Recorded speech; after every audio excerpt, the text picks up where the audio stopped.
While I was at work, my neighbor poisoned my dog with antifreeze meat, then smirked while handing me a sorry card saying, "Keep your animal quiet."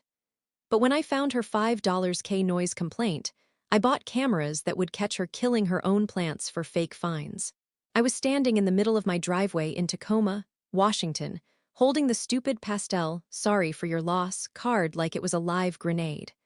My hands were shaking so hard I could barely keep the envelope open. Inside was the message in her tight, perfect handwriting. "Next time, keep your animal quiet." My dog, Milo, had died 12 hours earlier. The emergency vet said it was antifreeze poisoning. They said it happens fast, and there's not much anyone can do once symptoms show. I kept replaying the moment I found him on the kitchen floor, weak and confused, dragging himself toward me like he was apologizing for something he didn't even do. I'd slept on the couch, staring at the empty space where his bed used to be, feeling like my chest was caving in. And now here I was, staring at my neighbor's smirking little sympathy card, as if she hadn't spent the past year complaining about every single sound Milo made. A bark, a whine, even his collar jingling when he walked near the fence. She'd glare from her kitchen window like he personally ruined her life. I kept reading the card, trying to figure out if this was a sick joke or some twisted confession she had written just to savor my reaction. The message was short, but it felt loaded. She didn't even sign her name. She didn't need to. The handwriting, the tone, the little curved underline after quiet, that was all hers. As I stood there, my phone buzzed in my pocket. A notification from the city. At first, I thought it was another automated update about Milo's pet license. I opened it without thinking. It was a noise complaint fine, filed the same day Milo died, $5,000. And attached to the complaint, a note from her, saying she'd warned me repeatedly that the barking was unbearable and that dogs like that create unsafe environments. She even claimed Milo had lunged at her through the fence. None of that ever happened. In the cold driveway air, something inside me snapped in a way that felt terrifyingly calm. I read the complaint once, twice, 3 times. It felt like she'd waited for him to die so she could hit me with the final blow, push me toward eviction, wipe me off the block, and pretend she never had anything to do with it. But the thing that changed everything, the detail I didn't notice at first, was what finally pushed me past grief into something colder. On the photo she submitted as evidence, in the reflection of her sliding glass door, I could see the edge of my backyard. And something sitting on the ground behind my fence. Something small, something square, something I hadn't seen before. And that's when the thought hit me, sudden and sharp. She'd been in my yard, not once, maybe not twice, but enough times that she didn't even bother hiding it anymore. My stomach dropped. My grief twisted into something else. Not rage, something quieter, steadier. Because if she'd been bold enough to step onto my property, then she had no idea what I was about to do next. And that's when I bought the camera system that would. I moved into this house in South Tacoma 2 years ago, right after my divorce. I needed somewhere quiet, somewhere steady, somewhere that didn't hold memories that could choke me. Milo came with me, of course. He was 6 then, an old soul in a golden retriever's body, calm enough that strangers always asked if he was some kind of therapy dog. For the first few months, things were good. The street was a mix of retirees, young couples, and shift workers. People nodded at each other while taking out trash bins. Kids biked around after school. It wasn't perfect, but it felt normal. Then she moved in. Her name was Anne. Middle-aged, always wearing those fitted cardigan sets like she was headed to some HOA meeting that didn't exist. She had this stiff, sour expression that made every conversation feel like she was swallowing something bitter. The first time we met, she walked over to me while I was tossing a ball for Milo and said, without even a hello, "I hope your dog doesn't bark." That was it. No introduction. No neighborly small talk. Just a warning. I tried to brush it off, telling myself some people were just uptight. But it got worse. Anytime Milo made the slightest noise, she would stomp into her yard like she was on a timer, hands on her hips, staring us down. She'd complain that he barked early in the morning, even though I worked early shifts and Milo slept until I came home. She complained that he scratched at the fence, that he ran too fast, that he charged her. None of it made sense. Once, when I apologized for him barking at a squirrel, she said, "If you can't control an animal, maybe you shouldn't own one." I went inside shaking, more out of disbelief than anger. I tried being patient. Tried being understanding. I even bought Milo a vibrating no-bark collar even though he barely barked. I changed his walk schedule. I kept him inside more than he deserved, but nothing mattered. She wanted something to hate and she chose him. The worst part? She somehow made me feel guilty for having a dog at all. I'd come home from work anxious, listening before unlocking the door, wondering if he'd made noise while I was gone. That's not how anyone should feel in their own home. Then last winter, she started filing small complaints with the city, noise complaints, safety concerns, even one claiming Milo escaped and ran loose when he'd literally been with me the entire day. Each complaint got dismissed because there was no evidence, but she didn't stop. If anything, she seemed more determined. She'd glare at me over the fence like she was keeping score, like she was waiting. And the part that still haunts me. A couple months before Milo died, she said something I shrugged off at the time. Something I still hear in my head late at night. While I was cleaning up leaves near the fence, she leaned over and said, "Some dogs just become a neighborhood problem. And problems usually get solved." I told myself she was just being dramatic, just her usual bitterness. But now I wish I'd heard that for what it really was, a warning. After that noise complaint got dismissed in February, something shifted in her. She stopped pretending to be polite. She wouldn't even wait for an excuse anymore. She'd come outside just to stand there, arms crossed, staring at Milo while he peed like she was documenting the whole thing in her head. I tried to ignore it. I really did. I started taking photos every time I left or came home, just to reassure myself that the fence was intact, the gate was locked, that nothing weird was left in the yard. I even put a small padlock on the gate, which felt paranoid but strangely necessary. Then one morning in March, I found a single raw chicken wing sitting in the dirt near the back fence. My stomach knotted. It looked fresh, new, like it had just been placed there. I picked it up with gloves and threw it away, telling myself maybe raccoons dragged it over, maybe it fell from a trash bag. Maybe anything except what my brain was whispering. I didn't have proof, and I didn't want to believe the worst. After that, though, Milo started acting different. Not sick, just cautious. He kept sniffing the fence line with his ears pinned back. He'd tense up when she came outside, even if she didn't look at him. It wasn't fear. It was awareness, like he sensed something I didn't. One afternoon in April, I heard her arguing with a delivery driver. Not arguing, screaming.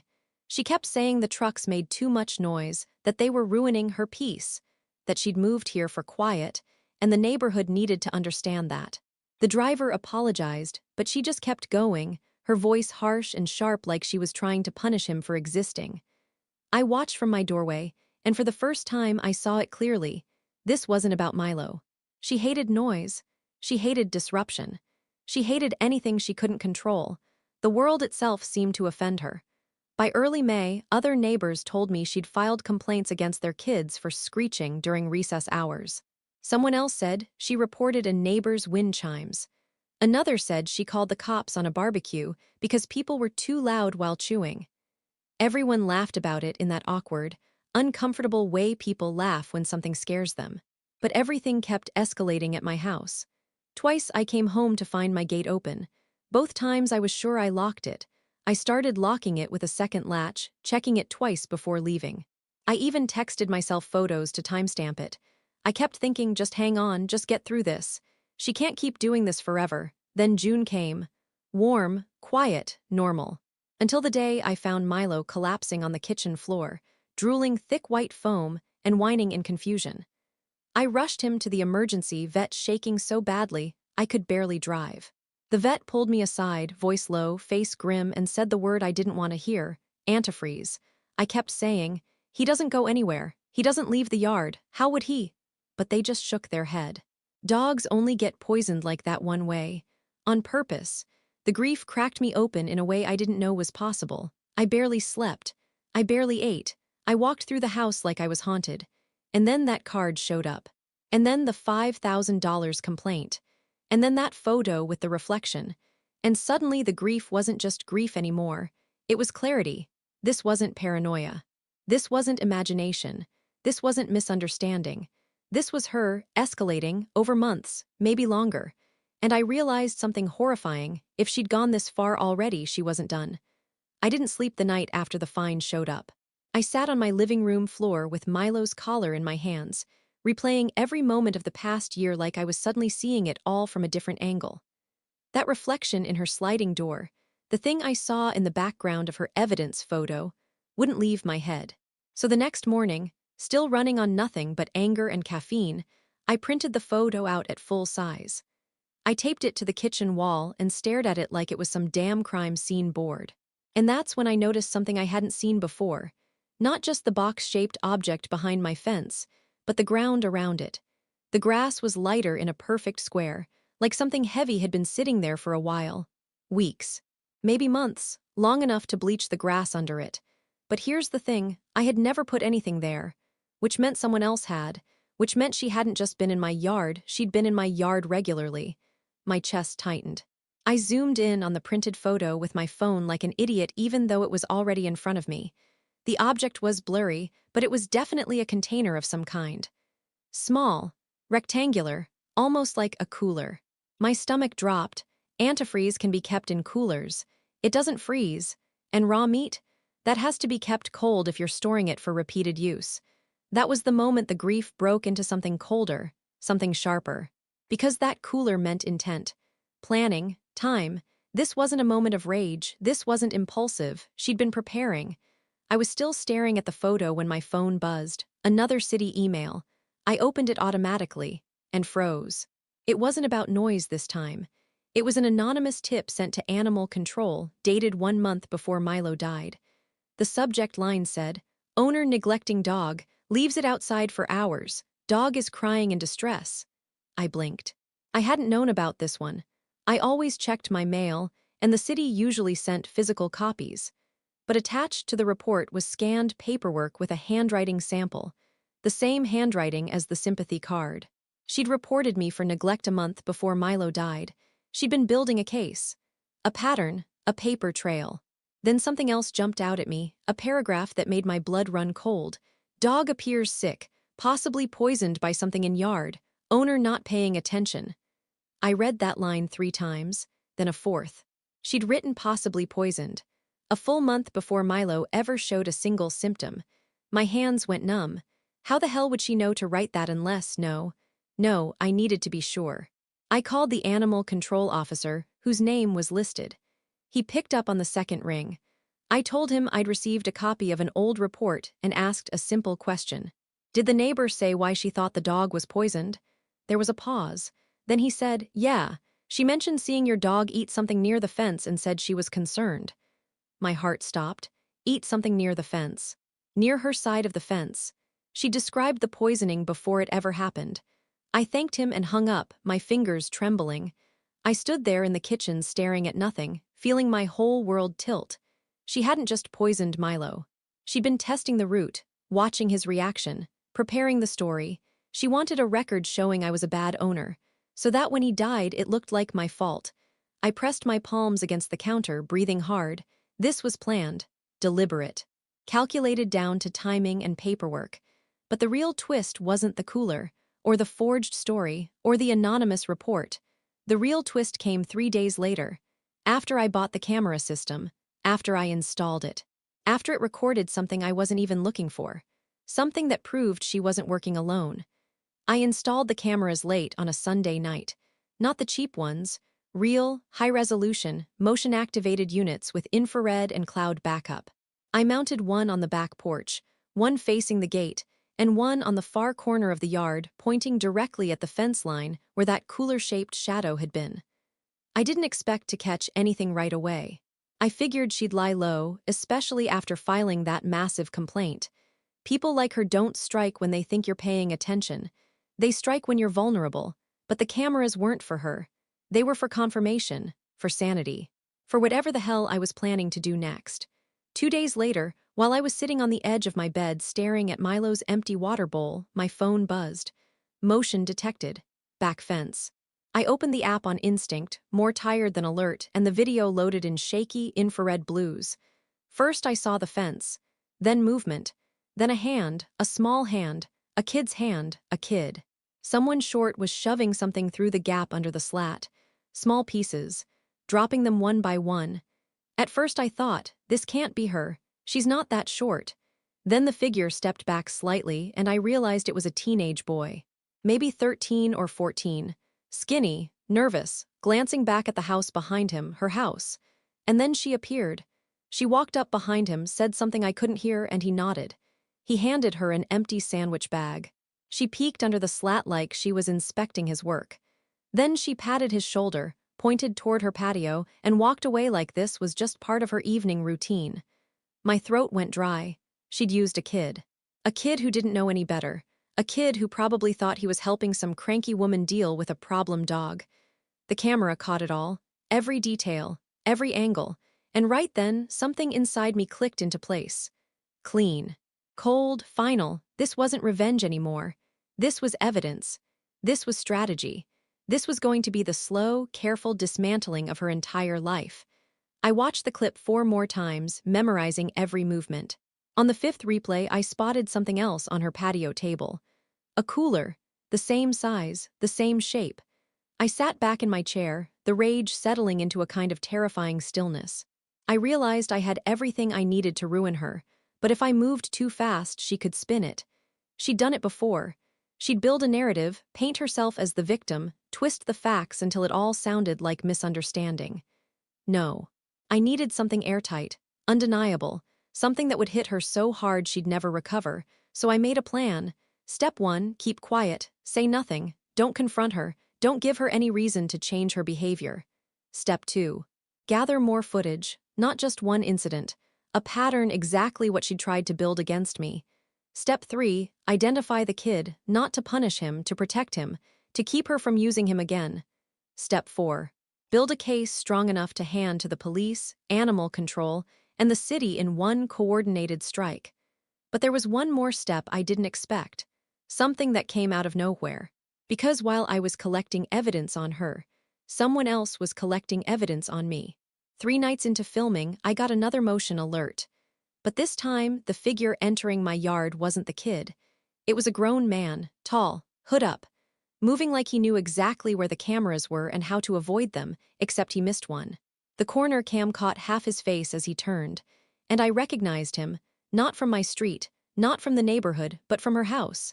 I'd seen him before, laughing with her on the porch, bringing her groceries, carrying tools inside. And the only reason I recognized him so clearly is because he was her ex-husband, the one she swore up and down had moved to Oregon, the one she swore she hadn't spoken to in years. What the hell was he doing in my yard? And why was he carrying bolt cutters? The second I saw his face freeze in the corner camera frame, it felt like someone had dumped ice water straight down my spine. I didn't move. I didn't breathe. I just watched the clip on loop, his hood slipping back for half a second, enough to expose that sharp jawline and the scar across his eyebrow. I'd seen him before. Not often, but enough. Once when he was helping her load furniture from his truck. Once when she yelled at him in the driveway about not signing something. And once when he sat on her porch steps, shoulders slumped, looking like he regretted ever meeting her. And now he was in my backyard with bolt cutters. What the hell was he planning to do? Cut the lock, break the camera mounts, plant more evidence, or God, was he here to escalate things beyond poisoning? He moved with the kind of familiarity that told me he'd been there before. He didn't look around. He didn't hesitate. He walked straight for the fence corner, the same corner where the cooler had been. He kneeled down, reached under the slat, and pulled out something small, something wrapped in plastic. Then he pocketed it. I pushed the laptop away, heart hammering. What was he removing? Old bait, evidence she'd left behind. Before I could think, motion triggered again. The screen split, camera 1 picking up movement near the fence, camera 2 catching the overlap of both homes' yards. This time it was her. She wasn't wearing her usual neat cardigan. She was in gym shorts and an oversized sweatshirt, pacing on her patio like someone waiting for confirmation. She kept glancing toward my yard, then toward the side gate. And then she said something, barely audible, but the mic caught enough. He should be done by now. My whole body went cold. She wasn't just aware he was there. She'd sent him. Or worse, they were working together. I watched in real time as the man slipped back through her side gate, wiping his hands on a rag before she even approached. They both looked calm. Practiced, like this wasn't their first time coordinating something. But then something changed. She stepped forward. He stepped back. She said something sharp, something the mic picked up clearer this time. If you'd done the first one right, we wouldn't be cleaning up like this. The first one, my stomach twisted. Were they talking about Milo? Had he been involved too? Was she blaming him for the timeline? For the mess? For the fact the poisoning took longer than she wanted? But that's not what broke me, it was what he said back. She wasn't supposed to keep the dog. You said she was moving. You said she'd be gone by winter. I froze. Winter. She had told him I was supposed to be evicted. Like it was a sure thing, like it was already planned. Suddenly everything fit together in a way that made me sick. The noise complaints, the anonymous reports, the timing, the $5,000 fine, the pressure, the constant harassment. None of it was just her losing her mind over noise. She wanted my house. She wanted me out. And somewhere along the line he became part of it. But then, just when I thought the night couldn't get worse, he stepped closer to her, lowered his voice, and said, "Look, Anne, I did what I could, but I'm not doing another one. I'm done." Another one, my blood iced over. How many ones had there been? She stepped closer, jabbing a finger into his chest. The mic barely picked up her whisper. "You'll do what I tell you, you owe me, don't forget what I have on you." He flinched, actually flinched. His shoulders tightened. He looked terrified. Whatever she had on him, it was enough to make a grown man break into my yard at night with bolt cutters. He backed toward the gate, shaking his head. "I'm not going down for you," she smiled. A slow, cold smile that made my skin crawl, even through a screen. "You already did." He left. She went inside. The yard went still again, and I sat there, staring at the screen in absolute silence, realizing something I hadn't considered until that moment.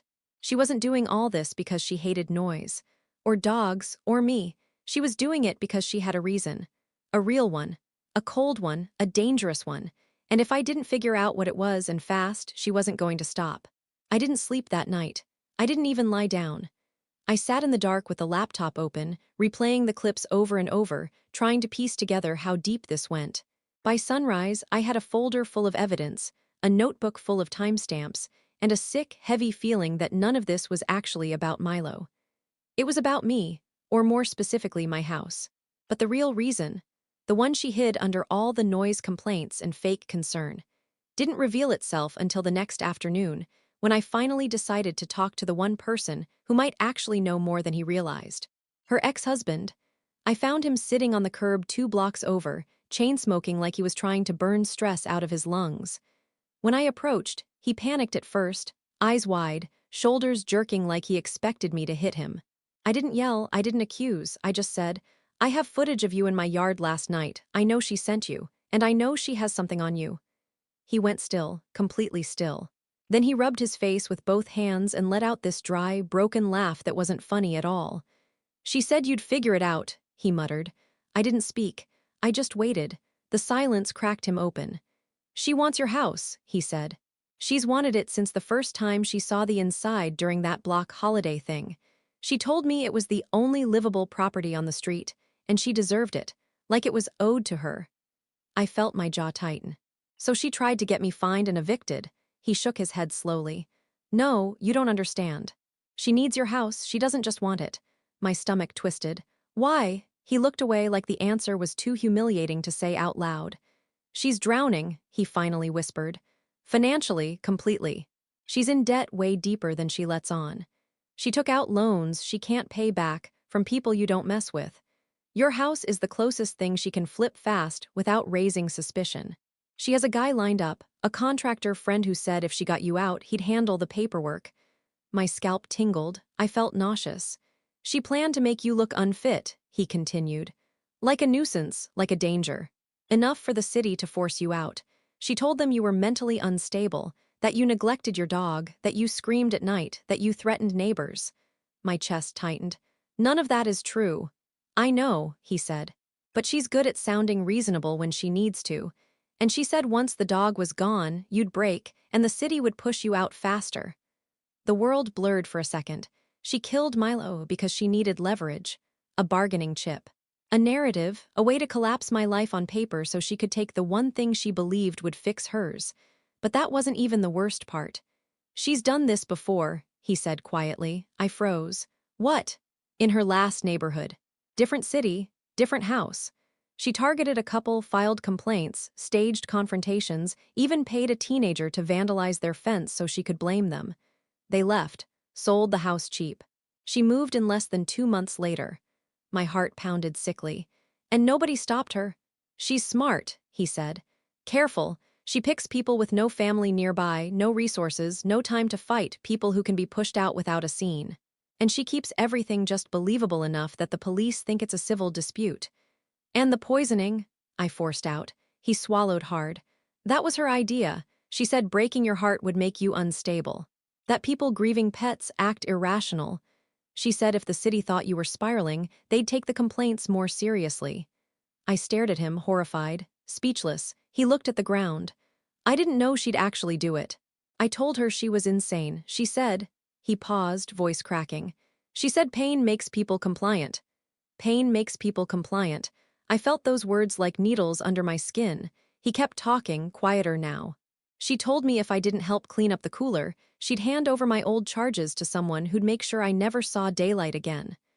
That snapped into place too. Why he looked terrified in the yard. Why he obeyed. She controlled him the same way she tried to control me, by tearing at the one thing that mattered most. He looked at me with a kind of defeated resignation. You're not the first person she's destroyed, he whispered. But you can be the last. As he walked away, everything inside me shifted. The grief settled. The rage steadied. The fear drained out and left something colder behind. She wasn't cruel because she snapped. She wasn't unstable because of stress. She wasn't angry because of noise. She was calculating, methodical, and completely devoid of empathy. She broke things because it was the easiest way to get what she wanted. She hurt people because pain was leverage. She killed Milo because he was an obstacle.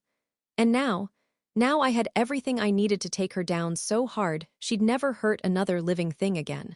Once I understood what she was, what she'd done before, what she was trying to do to me, the grief didn't disappear, but it hardened into something steady. Focused. I wasn't reacting anymore. I was building something. The first thing I did was back up every second of footage in 3 places. Cloud, hard drive, and a USB I kept in my car glove box. Then I printed still images, time-stamped, clear, undeniable. The kid placing bait. Her supervising him. Her ex-husband breaking in with bolt cutters. Her admitting she staged the earlier poisoning timeline. Then I spent a full week doing something that probably threw her off more than anything. I acted normal. Good mornings, nice nods. High beams on the car when I backed out so she couldn't see where my eyes were. I mowed my lawn. I pulled weeds. I pretended to move on. She thought I was grieving myself into submission. But really, I was waiting for the right day. The right moment. The one where everything could hit at once. It came on a Thursday. I took the full packet of evidence, video clips burned to a disk, still photos, printed transcripts from the audio, plus a written timeline, and walked it straight into the Tacoma Police Department. The detective took one look at the footage of the kid being directed and said, "This isn't a neighbor dispute anymore." They pulled animal control in next, then a city code officer, then someone from the city attorney's office. It all moved fast once they saw she'd filed fraudulent complaints, tampered with property, used a minor to commit a crime, and once they watched the poisoning evidence, committed animal cruelty at a felony level. The detective asked, "Do you want this handled quietly, or do you want to be notified when the warrant is served?" I said, "Tell me." Later that afternoon, I sat on my porch with a cup of coffee and waited. I could almost feel her pacing on the other side of the fence from me, restless the way she always got when she felt like she wasn't in control. Around 5:40 p.m., 3 unmarked cars rolled up. 2 officers walked to her door while the others moved toward the side gate. I didn't move. I didn't stand. I just watched the way her blinds jerked open when the knock came. I heard her voice first, sharp, irritated, then louder. Then frantic. Then the words that finally made something in me feel not healed but steadied. "Ma'am, you are under arrest." Her yelling echoed down the whole street. She demanded lawyers, claimed harassment, screamed that she had every right to report dangerous animals. But the officers stayed expressionless as they cuffed her and walked her down her front steps. When they placed her in the back of the car, she scanned the street like she was looking for an ally. Then her eyes landed on me. She froze. For the first time since I'd known her, she looked genuinely afraid. I didn't smile. I didn't say anything. I just held her gaze while they shut the door. The engine started. The car pulled away. And just like that, the street felt lighter. Her ex-husband gave a full statement. The kids' parents did too. They were horrified when they realized what she'd talked him into. Between the poisoning, the forced involvement of a minor, the break-in, the falsified reports, and the financial fraud the detectives uncovered afterward, she didn't get bail. The city expunged all the bogus complaints from my record.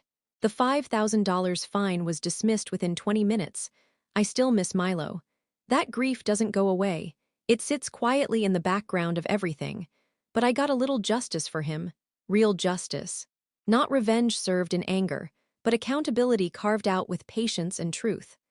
A few months later, when the bank seized her house for the debts she'd been drowning in, a for sale sign popped up on her lawn. I didn't throw a party. I didn't gloat. I just stood in my yard, thinking about all the people she'd hurt before me. Not this time. Not again. Not ever. That evening, I installed the last camera she never knew about, one that faced my front yard. Not because I expect trouble, but because it felt right to protect what Milo spent his whole life guarding. Before I went inside, I picked up his old collar from the workbench and held it for a moment, feeling the weight of it. "Rest easy, buddy," I said quietly. "We got her." And for the first time since he died, the house didn't feel empty. It felt safe.